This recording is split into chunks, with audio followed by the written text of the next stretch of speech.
I'm utterly delighted to introduce our next plenary speaker, Professor Sophie Scott from University College London. I had the great pleasure to hear Sophie speak at an Oxford event on AI and comedy a short while back, and I found her talk genuinely fascinating. It was food for thought for many days, and so I jumped at the chance to invite her to come and speak with us here today.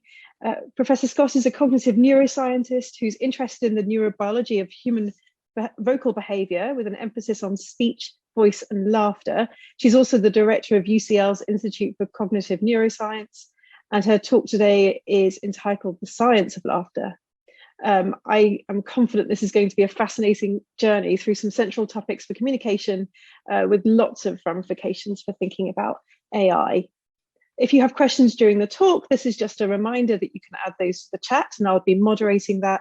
We'll cover as many as we can at the time remaining at the end, but for now, I'm so pleased to hand over to Sophie. Would you like to begin, Sophie?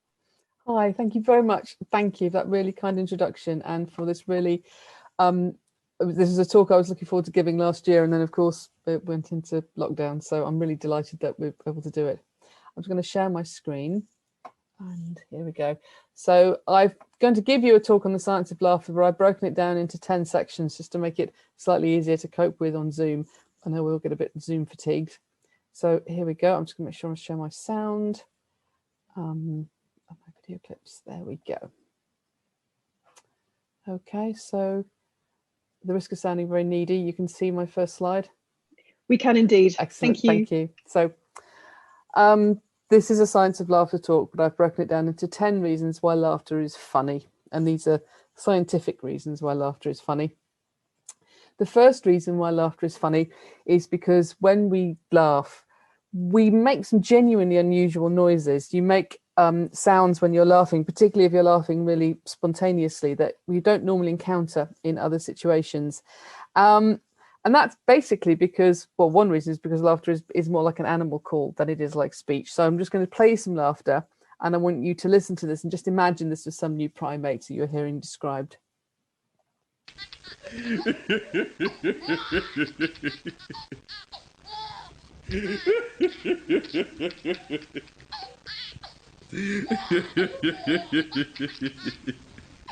So you could hear a baby laughing there and an adult man. They're not sounding too unusual. Things get a bit stranger now.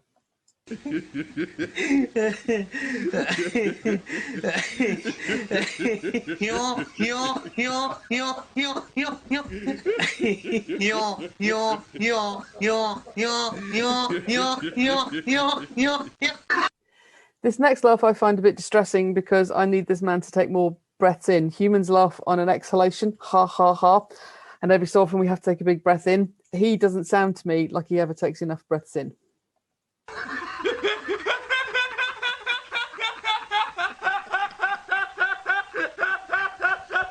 Somewhere around here, I think.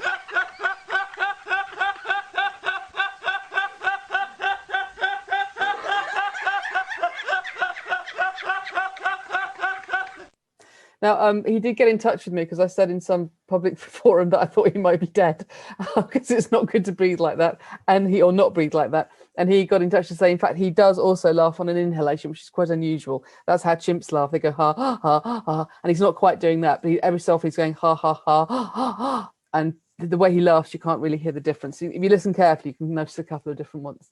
That's when it's happening. And then this is a woman. These sounds are all from one human female.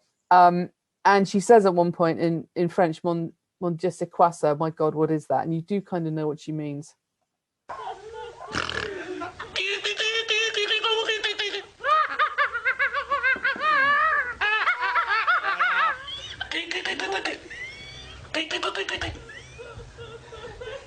Oh mon Dieu, c'est quoi ça? Now, when I say laughter is more like an animal call than it is like speech, speech is how we normally approach the human voice. It's what we typically study, frankly, in psychology and neuroscience when we think about humans and vocal communication. We think about talking. And if we look inside someone's head and their articulators when they are speaking, you get this incredibly complex pattern of movement. So there really is nothing on earth. No other animal can make the sounds we make. There is no other real sound like the human voice. And this complexity of the sounds that we make and the flexibility of the sounds that we make, resting on the complexity of our articulators. So we've got mammal articulators, lips, jaw, tongue, soft palate, larynx. The evolution has evolutionary processes have pushed us towards having the incredibly well controlled and shaped to be able to produce a very wide range of sounds. So if, for example, you look at how the tongue is moving continuously there and deforming and reshaping, and that's helping us change the spectral characteristics of the sound that we make as we are speaking. So that's what different speech sounds are, these different spectral characteristics. And this reforming of the articulators continuously into these different shapes gives us all these different possible sounds of speech. Now, in contrast, all other mammals vocalize by, or pretty much all other mammals vocalize by what's called a much more simple system, where they basically just make a sound at the voice box and open the mouth. And if we look at what's happening when humans laugh, you'll see something much more like that. Oh, sorry.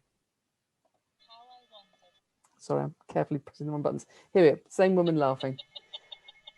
So you can see the tongue is just sitting at the bottom of the mouth. Her mouth is open.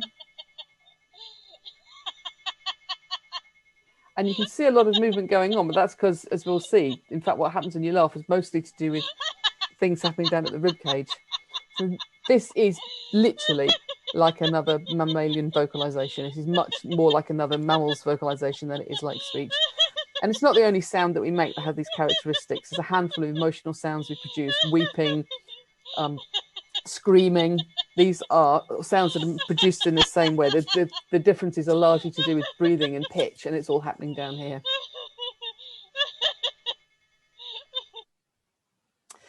Which leads me on to another reason why laughter is funny. So sometimes laughter can be something that starts and you can't stop it. It can completely overwhelm you. It can take control over your motor system. And that's not the case. Look, that's not the case with speech. Normally we can stop speaking if we want to stop speaking. When laughter gets going, sometimes you actually can't stop it happening. And that's because of the fact that humans have two different ways of producing vocalizations.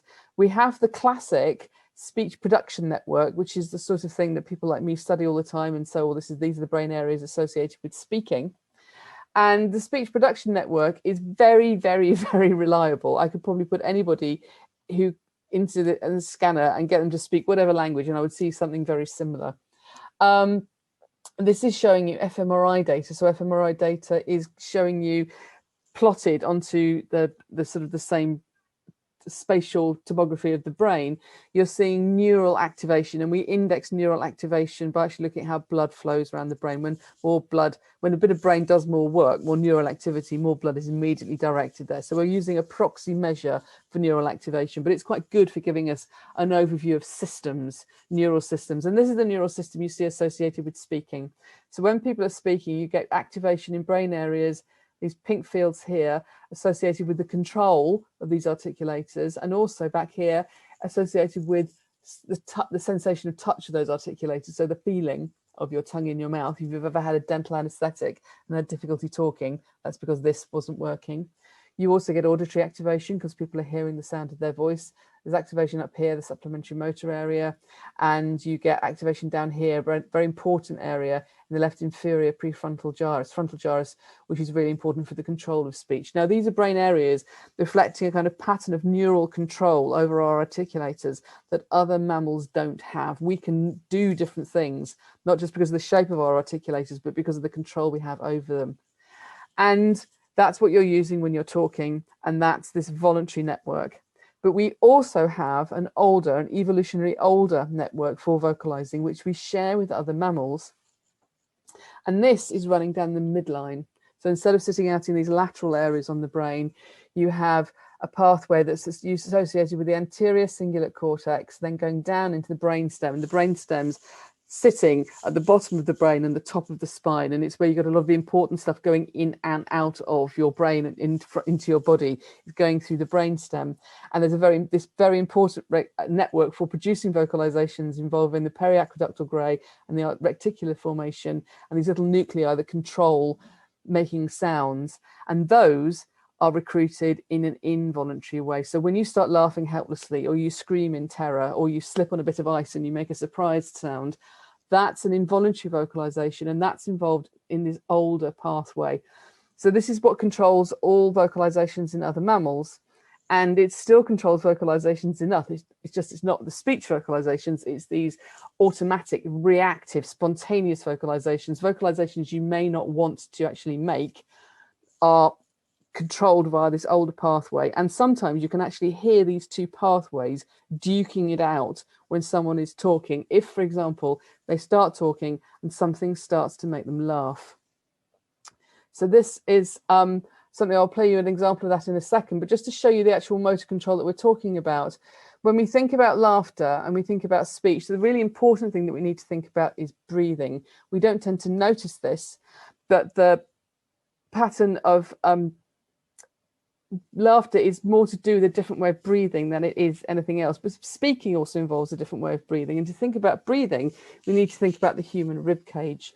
Now, the human rib cage, again, in psychology and cognitive neuroscience, we don't normally spend all that much time thinking about the rib cage. In fact, if anything, I don't think we think quite enough about bodies. We tend to confine our interests up into the head and the brain. But the ribcage is very important, and you're all using it right now to stay alive. What you're doing is what's called metabolic breathing. And when you do metabolic breathing, the muscles in between the ribs, the intercostal muscles, are used to pull the ribcage up and out like this. And that creates negative pressure inside the lungs. Air is drawn in, and then you just relax those same muscles back down. And that pushes the air back out. So that's metabolic breathing. You started doing it as soon as you were born.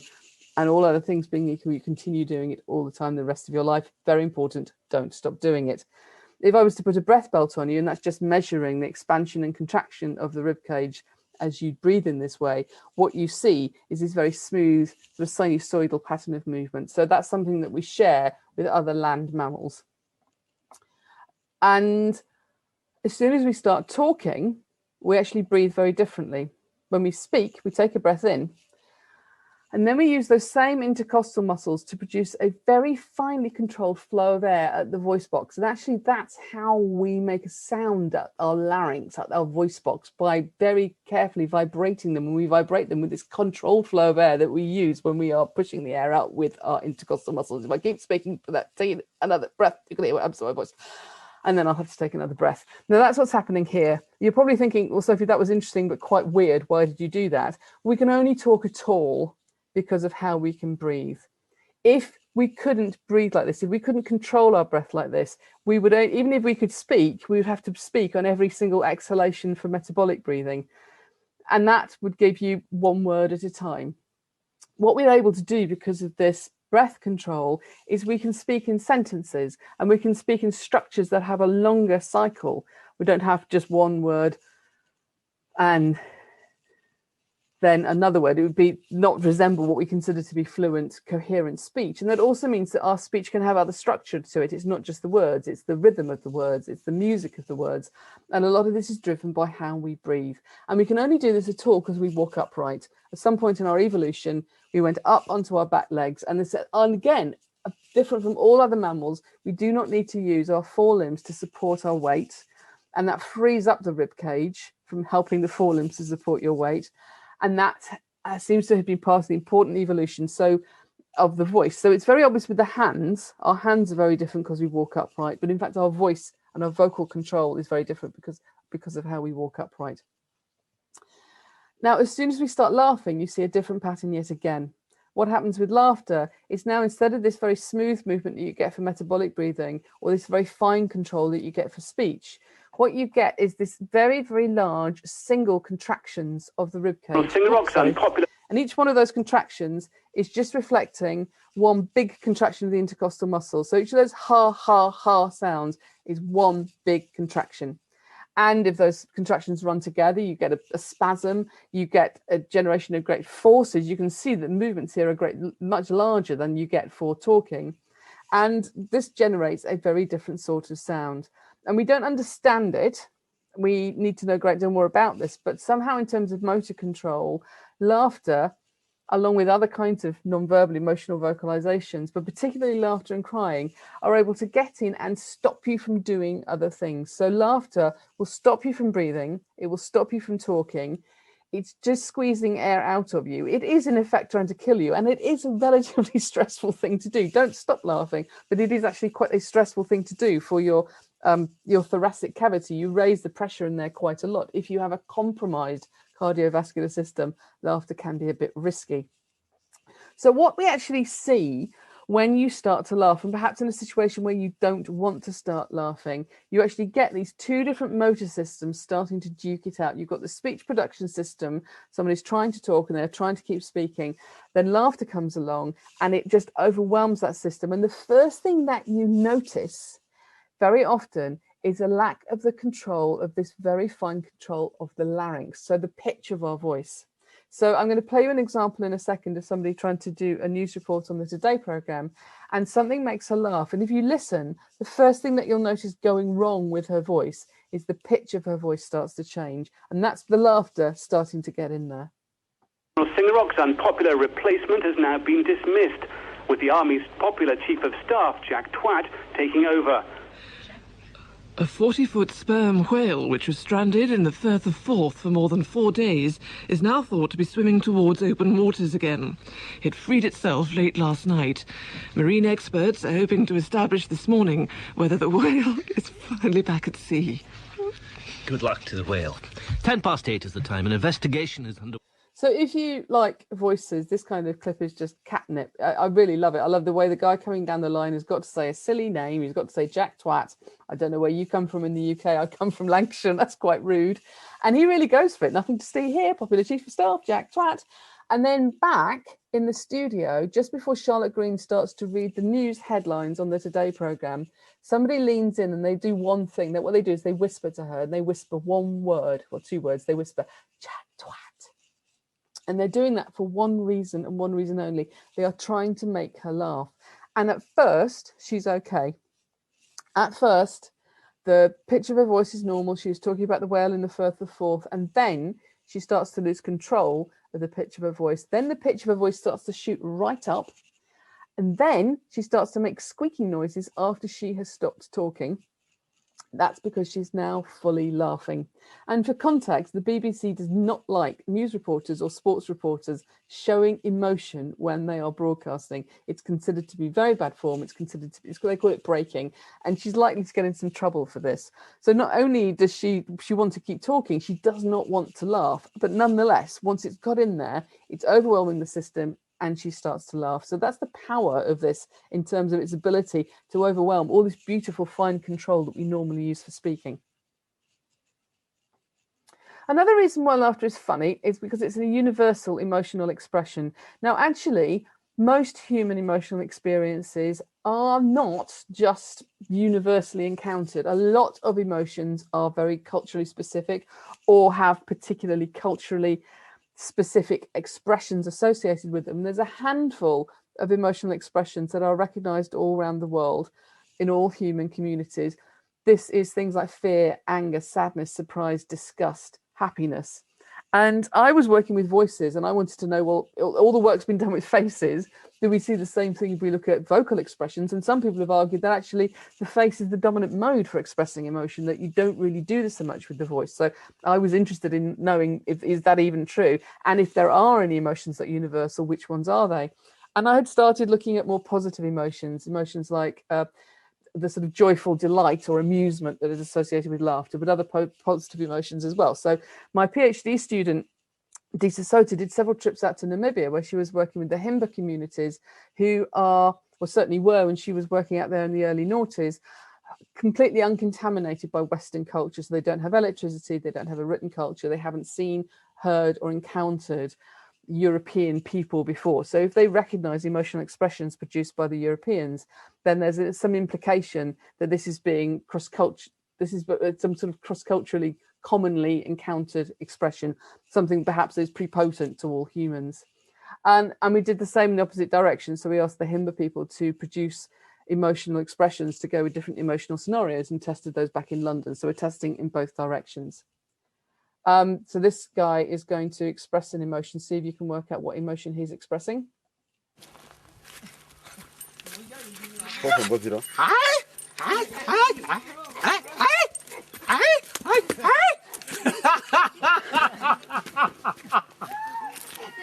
So you get no points for spotting that at the end there he started laughing. That's a very recognizable behavior at the end, and you can hear other people laughing around him. The emotion he was expressing before then was triumph.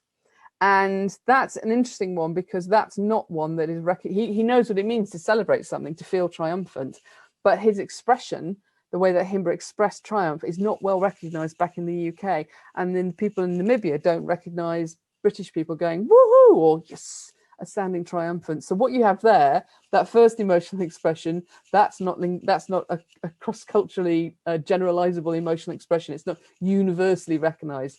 Unlike laughter, laughter was very well recognized in both directions. And in fact, what we found was we replicated work with the face that has shown anger, disgust, fear, sadness, and surprise are recognized cross-culturally. We found the same with the voice. So if you're in the middle of the Namibian desert and you get vomit on your hand and go, ugh, that means the same thing.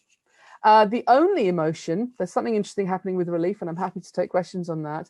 The only emotion that was showing very clearly cross-culturally recognition in both directions, the English recognized the Himba recognized the English, was laughter. So we have some evidence that this could be a good candidate for a positive vocal emotional expression that is cross-culturally recognized.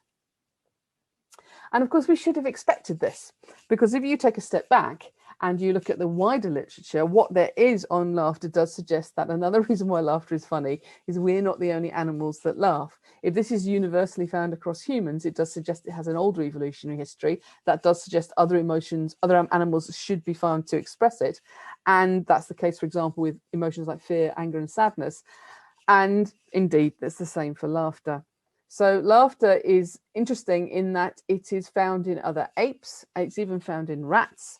And it's very strongly associated with very similar behaviors wherever you find it. So humans, you first encounter laughter produced when babies are about 3 months old, and it's associated with interaction. So it's associated with tickling and also with playing peekaboo. And interestingly, peekaboo only works on humans. But that exact same profile of laughter first emerging in these interactions. And of course, you can't tickle yourself. You can't play peekaboo with yourself. Someone else has to be there to do this.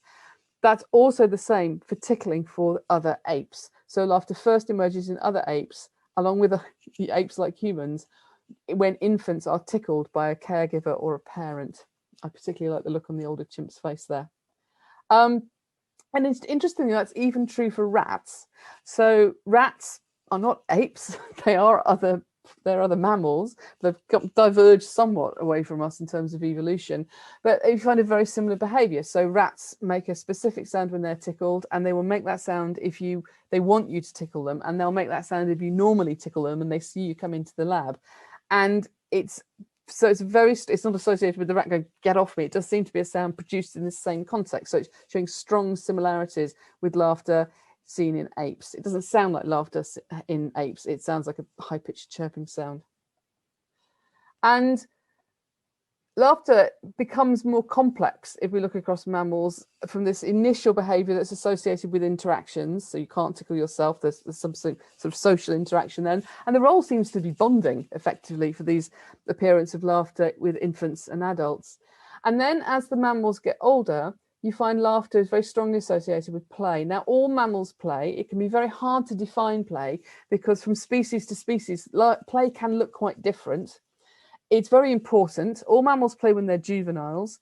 We have big brains, mammals, and we spend an extended period of our lives being juveniles. And in that time, we are training up our big brains. And one of the ways we train up our big brains is through play. And that's why play is different from species to species, because the things the animals will need to know about will be different depending on their species. So baby kittens play differently from baby horses, which play differently from baby dogs. And there are some similarities. Play is inherently ambiguous. The same behavior could be aggressive or violent if it's not shown to be play. So animals do specific things to show that they are playing. There's something called play face. You can see the dogs are all doing it here. These very loose, open, unthreatening mouths. And in fact, play is so important to dogs who play their whole lives like humans and a few other animals like otters. When dogs do that bow like that, you're seeing the dog on the top left, that's called a play bow, and it means everything after this is a game. I might growl, but I'm not mad at you because we are playing a game. So you're disambiguating, you're showing that your intention is playful. And when there is a sound associated with this behavior, it's the sound of laughter. So the guy who did the work with the rats, Yang Panksepp, said, at its heart, laughter is it's an invitation to play. This is just showing you some play in humans and in apes and showing you play face. It's very hard to get photographs of adult humans with play face. They tend to tighten up into a more social smile. So I just need you to notice how very much like a chimpanzee my brother looks. So you can consider play, laughter during play, to be a way of showing this intention is playful. It's a way of marking this behavior as playful. And interestingly, because you can do experiments with rats that you can't do with other animals, people have shown that devocalized rats who can't make any sounds, therefore they can't make these play vocalizations, these laughter sounds, they will play with other rats. They're very social animals, but they are more likely to get bitten during play because they're not able to make the sound that indicates their intentions are playful, and the behavior can therefore escalate or be misinterpreted.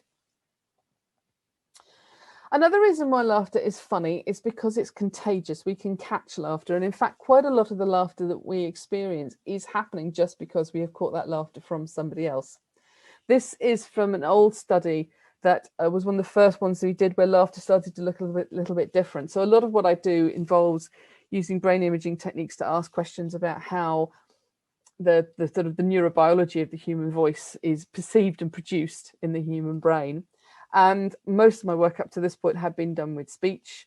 And I'd had some success in sort of mapping out the networks that are important for understanding and producing speech. But I just thought, because I was doing this work on emotions, what would be interesting to take that into the scanner as well. What do these emotional vocalizations look like? Because they're so unlike speech and they sort of have a different role. So what do you find? And interestingly, they do look different. So here we're just contrasting 4 different emotional expressions: laughter, celebratory sounds, disgusted sounds, fearful sounds. Fear and disgust are very negative. Laughter and triumph sounds are very positive. They're all very easily distinguished. They're not confusable with each other. And I was interested to see what this would do in terms of brain activation. And interestingly, what we found, shown up here in the top in the green blobs, that's showing you activation that was common both to hearing these emotional vocalizations and to moving your face into an emotional expression, or to start to make an emotional sound without actually making one.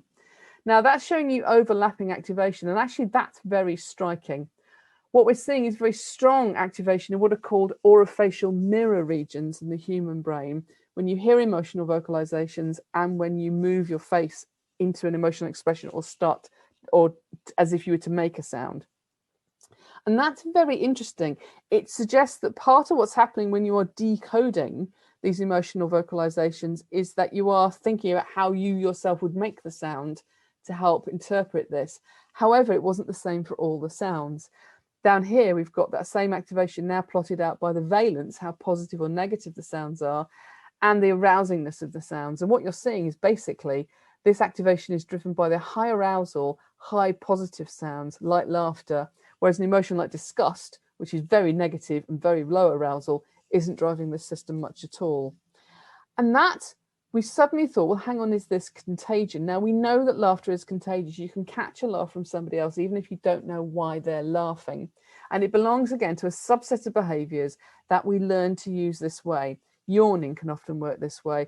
A lot of blinking that you do is just because other people are blinking. Scratching can be contagious. Coughing can be contagious. There's 2 very important things about contagion. We learn to do it. Babies don't show contagious behaviours.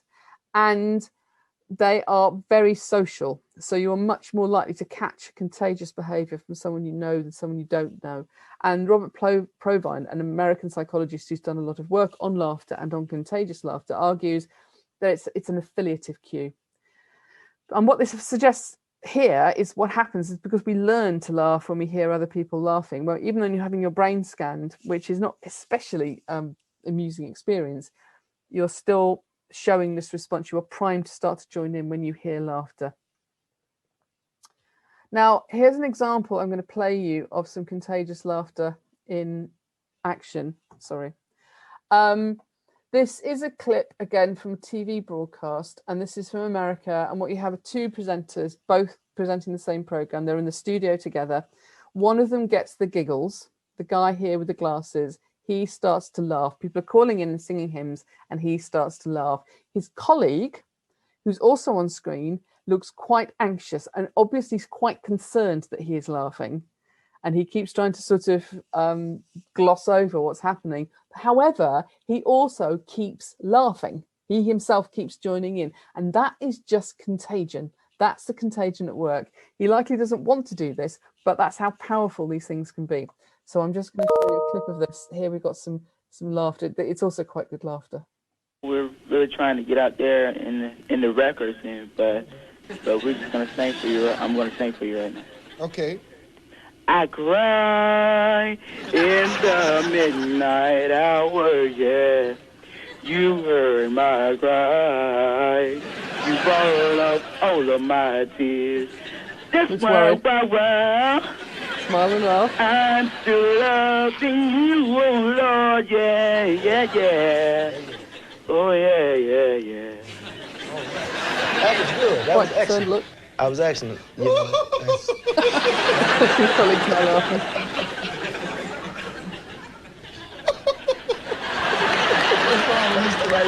oh, look at it.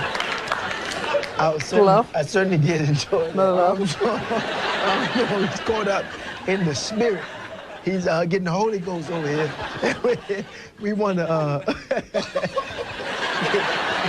he has the spirit. He's still loving you. We want to get his address. Get his address. And we want to give you a T-shirt here. Oh! Send him a T-shirt. Oh. Right here. Right. Moral consciousness. Enjoy that, Danny, Florida. Oh, I know it'll be the same. Oh, it broke me up. Oh, thank you. We'll be right back. We'll be right back. So it is just worth bearing in mind that often when we laugh, it really is simply primed by the laughter of other people. And I doubt that the man who was looking slightly worried in that clip, he probably didn't even realize he was about to start doing it. It's extremely overlearned automatic response. And actually, this feeds into something else that's very strange about laughter. Indeed, funny about laughter. Most of the time when we laugh, it's actually nothing to do with jokes. If you ask people what makes you laugh, and again, this goes back to Robert Provine's work, they'll talk about comedy, they'll talk about jokes, they'll talk about humor. But if you look at people, what you find is most human laughter actually happens when we're around other people. It is simply primed by being around other people. So Robert Provine found that we are 30 times more likely to laugh if there's other people there than if we're on our own. And what this means in practice, because when we're with other people, we're normally in conversation with them, is that most laughter lives in conversation. And in those conversations, we're still not laughing very often at jokes. We do laugh at jokes and humour, but most laughter is communicative in those conversations. We laugh to show recognition, understanding, agreement. We're laughing to show that we like the people we're talking to. We're laughing to show that we're part of the same group. It's doing a great deal of the heavy lifting of the interaction that we're in. We do it a great deal more than we think we do. Everybody, given that there are not that many studies on this, but everybody underestimates how frequently they laugh. And all of it's moderated by social contact, just like the contagious laughter that I showed you before. All laughter is more likely to happen, not just because other people are there, but the more that you know people and the more that you like people. So we can laugh just because other people are laughing, that contagion. We can laugh to make and maintain social bonds. It's a very, very effective way of doing that. That's what's happening when it first appears in human infancy, and it maintains that role for all our lives. We laugh to this conversational agreement, understanding, recognition, recollection. We laugh, in fact, Robert Provine found at any one point in time, the person who laughs most is the person who's talking. So they're actually using their laughter to get other people to show that they recognise, remember, agree, etc. We will also use laughter to reframe things as play, and I will come back to that at the end. But actually, laughter is a very important way. We don't, just because it's not as part of overtly playful behaviour, we will still use laughter to actually show that our intentions, for example, are not serious. So what we have is a very interesting emotion. We've got an emotion that lives in social interactions. It's an emotional state. I mean, I've kind of skirted what emotion it is. I went into this for many years calling laughter the emotion of amusement. And that's what I thought it was. But we laugh when things are funny. And it was reading people like Robert Provine, I realized, no, it's not. It's this much more kind of communicative emotion that seems to be, well, Charles Darwin thought it was an emotion of a joyful emotion, a joyful delight. And yeah, I think it has that strong element that's certainly running through it. It's a positive emotion, and it's a delightful emotion, a joyful emotion. Another reason why laughter is funny is that laughter is never neutral. When you hear laughter, you're always trying to understand it. So when you hear a laugh like this,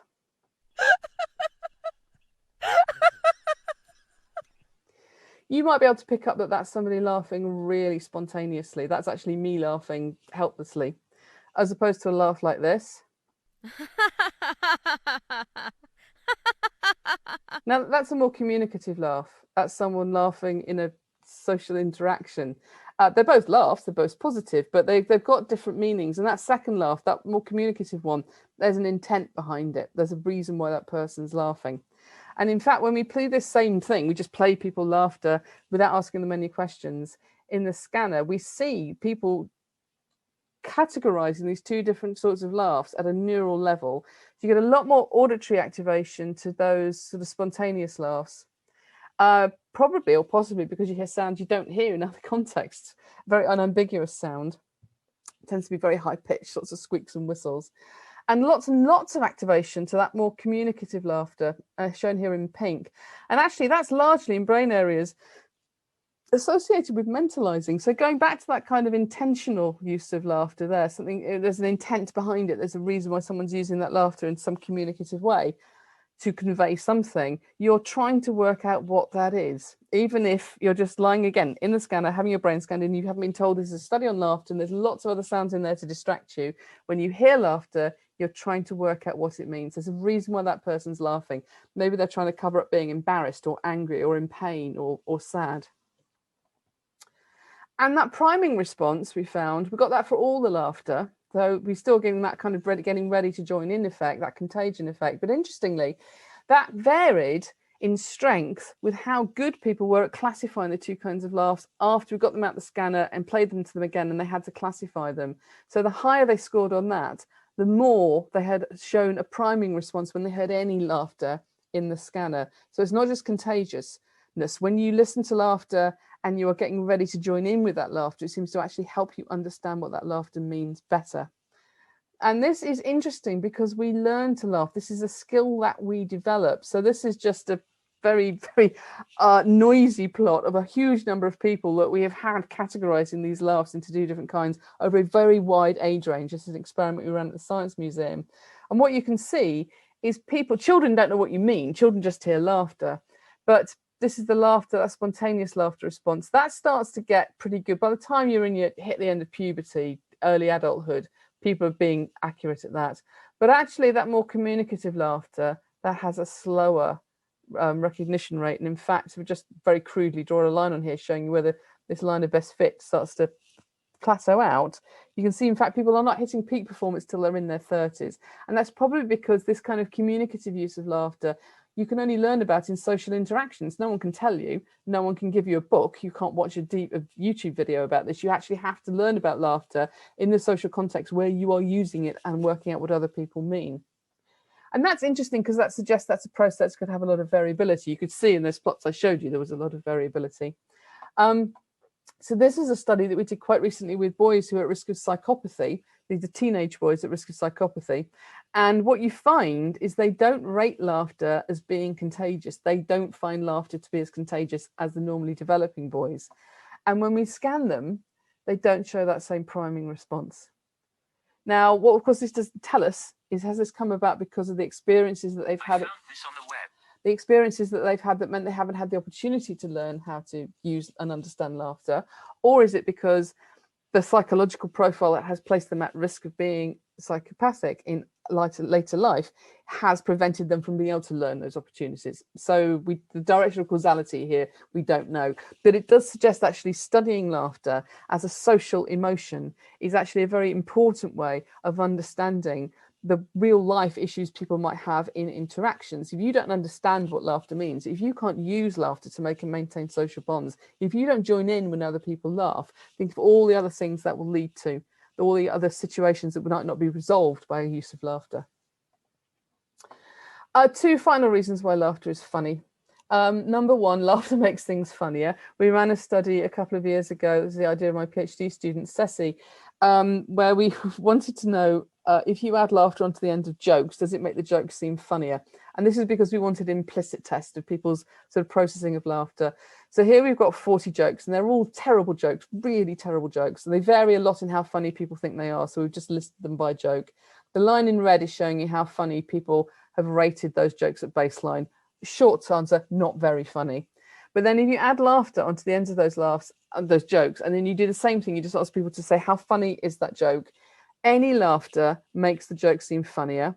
And the more spontaneous the laughter, the most spontaneous laughter shown there in green, the more funny it makes the joke. So it's like you can't ignore the sound of the laughter. The laughter's sort of sticky. Laughter's never neutral. You're trying to understand what the laughter means. There's a joke there. Well, maybe there's a contagious element, maybe there's a social approval element. Either way, it's having a quantitative effect on what the laughter or the joke itself sounds like, which I think has interesting implications for example, people trying to sort of experience comedy in the lockdown world where we don't necessarily hear the audience laughter around us. And a final reason why laughter is funny is because laughter can make things better. Now, this goes back to this use of laughter and play. And as I mentioned briefly, people will use laughter to reframe situations as playful. This is building on work by Robert Levinson in the US, where he's been doing a longitudinal study of couples. It's a very heteronormative study. Everyone's married, they're all male and female. It's been going on for decades.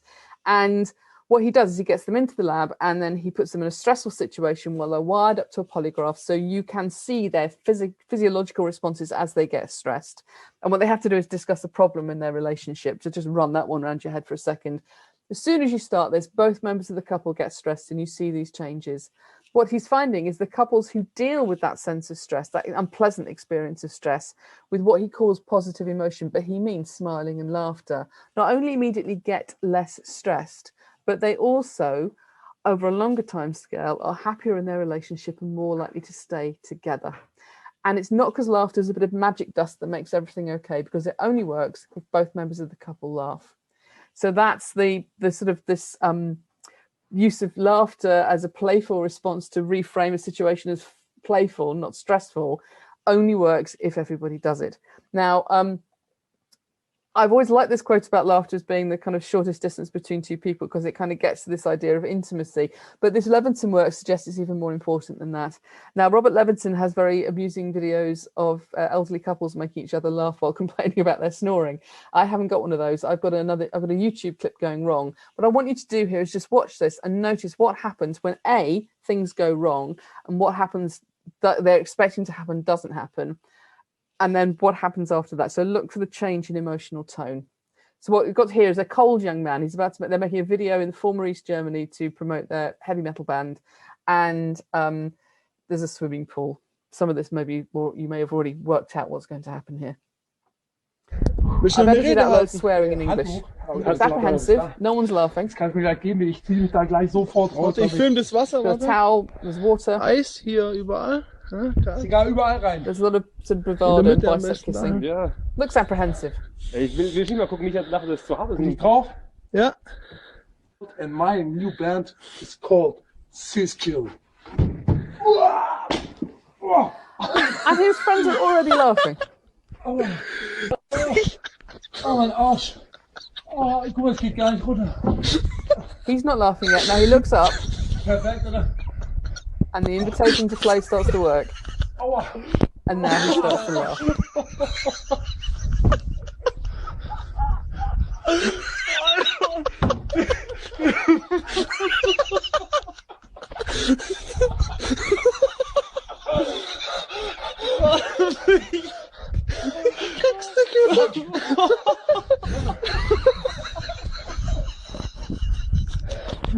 He actually clapped.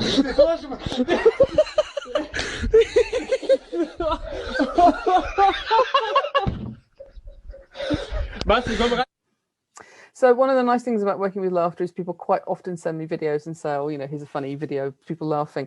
And I've been sent this a few times by people saying, oh, it's Schadenfreude. Something goes wrong. He gets smacked on the backside and it's funny. That's why we laugh. But actually, it's more complex than that. The emotional tone initially is quite sort of apprehensive. But as soon as what they're expecting to happen, i.e. him going through the ice into the water, doesn't happen, but also there isn't blood and bone everywhere, his friends start laughing. It takes a couple of beats and then he joins in. And then instead of this being embarrassing or difficult or making him angry that he's still being filmed, it's all, this is fun. The invitation to play has worked. This is the most amusing thing. And if you don't believe me, imagine watching that video with his friends laughing like that while he was rolling around on the ice, like with a visibly broken leg, pleading for help. It would be unwatchable. One of the things that we enjoy often, I think, in these sorts of videos is actually watching the laughter work. You're seeing the laughter, this invitation to play, working for that group of people. By the way, if people have ever, if I show this to older adults, they don't laugh at all because falling over on the ice would be horrible for them, and they go into hospital with a broken hip and not come home. So there's nothing is a given that everyone finds it funny. So we have a very interesting emotion. Laughter is very funny and laughter really matters. Darwin thought it was this expression of joy, and I think probably the only thing we could add in from the recent developments on laughter is that he's right. It's a joyful emotion, but it's a social joy. It's an emotional joy that lives in the social spaces where we interact with other people, and that makes it a really important emotion to study. I think we should take laughter a bit more seriously. Thank you.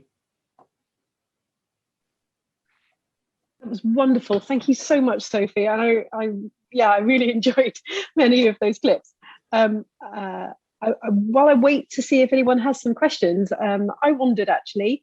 Actually, Joanna, over to you. Wow, that was fast. Okay, thank you. I had two questions, and the more important one's directly to your main work, which is the. It seems like what you're saying is that laughter is indicating in-group membership, right? It's funnier because you're identifying and things like that, and so you're unable to inhibit your expression of in-group membership, which is, I guess, what makes it safe for play and all those things, right? But it's interesting that I guess it's like it makes it into something like blushing, right? So I'm just wondering if the joy thing is a coincidence or is the ultimate joy to be a member of a group? I suspect that there's a strong element to the joy of being a member of the group. It's a play, you know, all the evidence we have from psychology and neuroscience is that people show physiological as well as emotional positive responses from things like conversations with other people.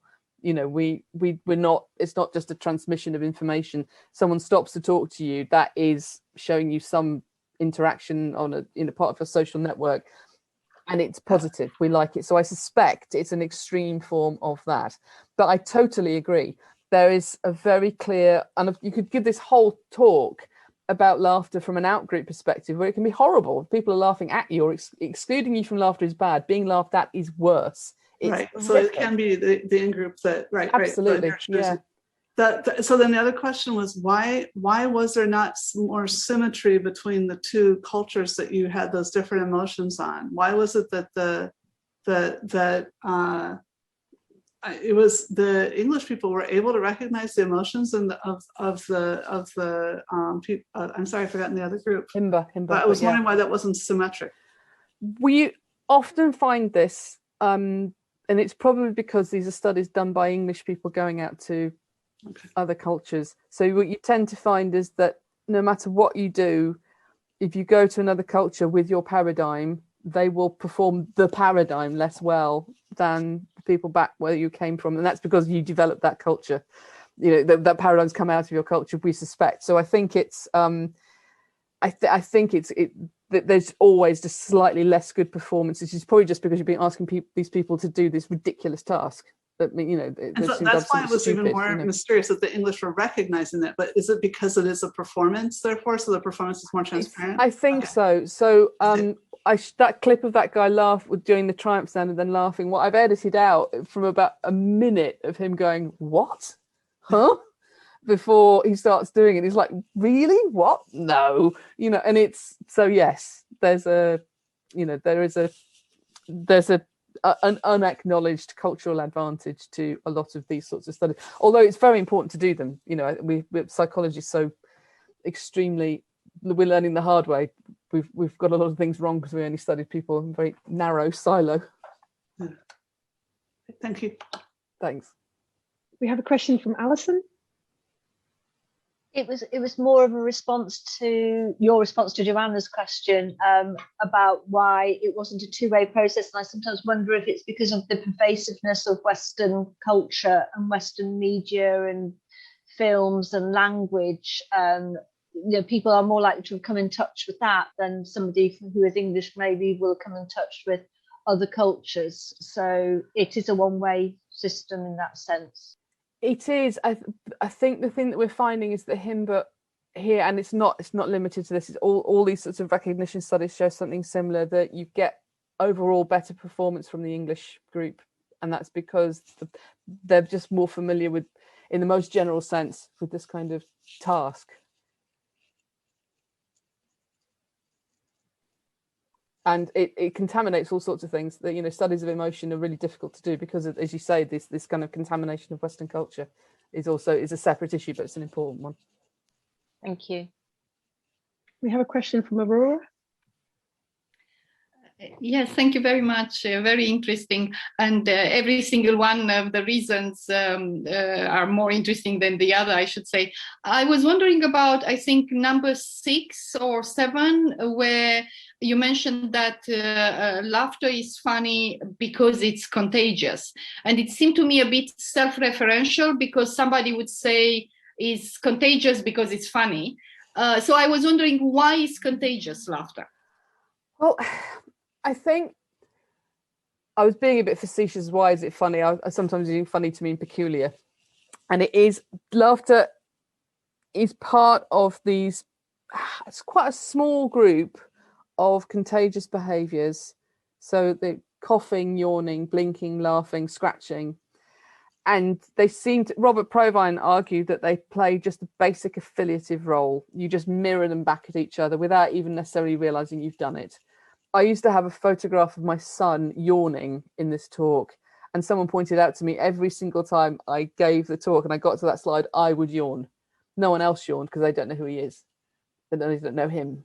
So it's quite, and I hadn't even noticed I did it. Now, there is something interesting though, which I didn't mention. You find these patterns of contagion in some other social mammals. So dogs will catch a yawn from another dog, and they'll catch a yawn from a human if they know that human. Chimps will catch a yawn from a human or from another chimp they know.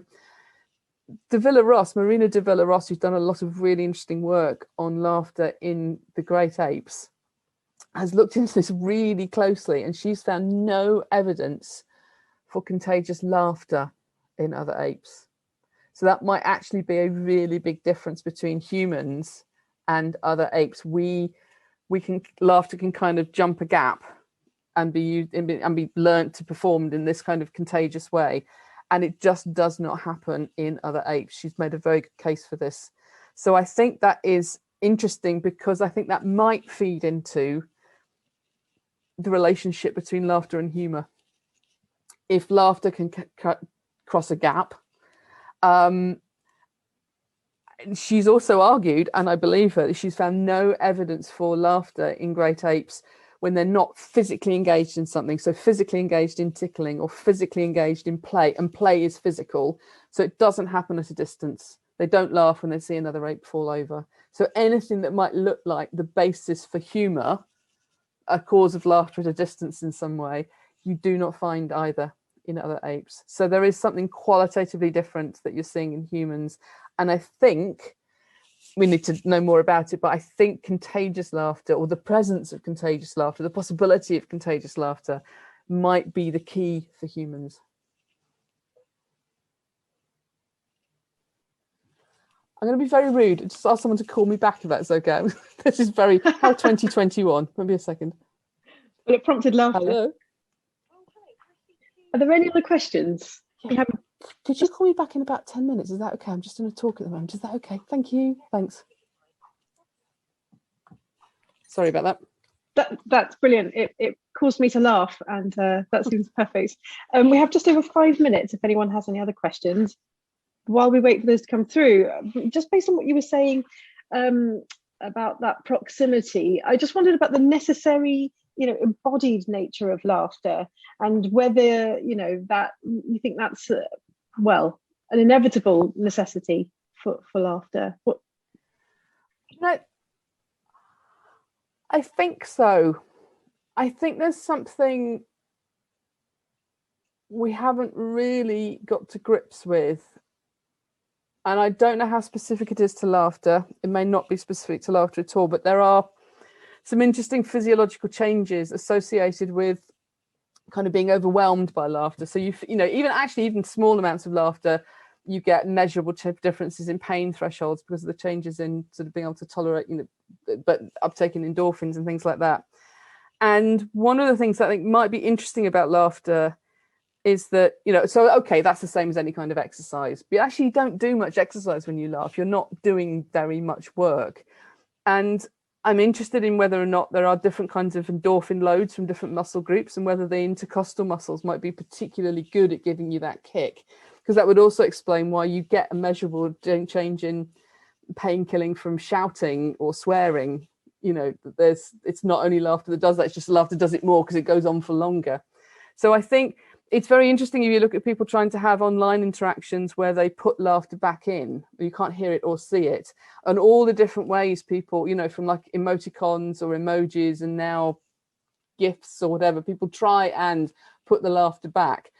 And it's better than nothing, but it's not the same as laughing. I think there is I would like to know a great deal more about the actual physical, the neural control, and also the physical things that are occurring during laughter. And I don't mean like, just like, there's an uptake in endorphins. I mean, physically, what's actually happening in the ribcage, because it's quite hard to look at. It's hard to get people laughing in the lab, but there is something quite complex happening there. And I think it's not easily separated from the effects of it. So I think it is completely embodied. Thank you. Joel? Yes, I wonder if you might say something about laughter that makes us deeply uncomfortable, because when we think about it, we think we should not be laughing. This is something that should disgust us, or should we should be feeling sorry for the person, and instead we find ourselves laughing. I think this happens to all of us, yes? What's going on there? I suspect, there was an interesting literature on jobs, and it's come back to your point, but if you look at jobs that are really high stress and have to deal with horrible things, and where people have to work in a team, what you tend to get is very, very marked use of what would be called dark humor, stuff you shouldn't laugh at. And it seems to do three things. It seems to give people a reason to laugh at the stressful thing. They give a reason to laugh together, so they are kind of, it's actually helping reinforce the team as well as laughing at the dreadful thing. And it is absolutely excluding people who are not in on the joke. And that's three really powerful things that give a sort of a really, for want of a better phrase, it is useful for those groups of people to have a really dark humour. And they can be shockingly dark. And like the police or the fire service or nurses, and it's doing all three things together. It's helping people deal with the stress, it's helping build the team, and it's keeping strangers out. They would be and are horrified when they hear those jokes. It's harder to say why. I think it maintains that social element. I think often when you find yourself laughing at something that you shouldn't be laughing at, there is another social reason why you're laughing. It's not, if you were presented with something you shouldn't be laughing at and it was being presented to you by someone you actively disliked, you probably wouldn't be laughing. So it's like, I think the social stuff sometimes overrides that. We shouldn't really laugh at that, and you do feel the disparity, but that in-groupiness of laughter wins. Thank you. We have a question from Glenda. She says, thanks for the nice talk. Does humour also work for human-technology relations, e.g. interaction with advanced robots or AIs? Does the experience or perception of laughter as a social mechanism work to help technology acceptance of such systems? And she asks also, does the design of technology, make a difference in smoothing that interaction? Do you have any thoughts on those? I think, and it really goes back to that meeting where I first met you, that discussion about what would it mean for a robot to understand a joke or to be able to write a joke, and it's even difficult to do that if you're not a good speaker of another language. So I speak French well enough to be able to watch that Call My Agent program, and I can mostly get by without the subtitles and everything. It's quite funny. There's lots of points where I'll notice a disparity between the subtitles and what they've said, and I'll say to my partner, "Oh, that was a joke." I didn't laugh because it was taking me so much effort to understand it. I wasn't going to get to the point where it was amusing. So in fact, it's a sort of like a fleetness and a facility of the understanding both of the language and the context and the social meaning in that moment that you're representing with humor that is very difficult for most humans to get all the time, let alone in some situation where you don't quite understand what's going on. And it would be the level of skill that you'd need to be able to build into any non-human system to cope with that would be difficult, but not impossible. But that's everything else would sort of have to come first, if that makes sense. I think what you could do to improve it would be, it's very noticeable how Zoom is really good for having conversations, but it's horrible for laughter. It doesn't let people share the sound of the laughter together and things like that. And I think there would be a lot of things that you could do, like in the moment, to actually just let the laughter that's already existing actually work for people together. Yeah.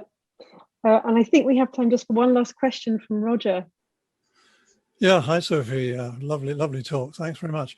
I'm just wondering about the timing. How important is the timing of the laugh in response to situations? So are there any implications of laughing too early or too late? And that could be important if we've got a robot engaged in social encounters. It absolutely is, and you're totally right, it's extremely important. So if you look at communicative laughter, people time it absolutely. So people laugh very formally, almost at the ends of sentences. And that's both the speaker and the people in the conversation. And people, even if people are having a sign language conversation where they could, in theory, laugh all the way through, they don't. They laugh at the ends of signed sentences. And it seems to be, if you look at people breathing during conversation, one of the things they do is they sort of reset their breathing by laughing at that point. But it's incredibly tightly coordinated, and we don't really know where or how that's happening. It comes back to, again, something that happened at the meeting in Oxford, which was the kind of the timing in comedy is basically exactly the same thing. When are you queuing people up to do this, and how do you do that? And we don't really know how, other than it happens at the end of sentences and people time it really precisely. Thanks. Yeah, great. Thank you.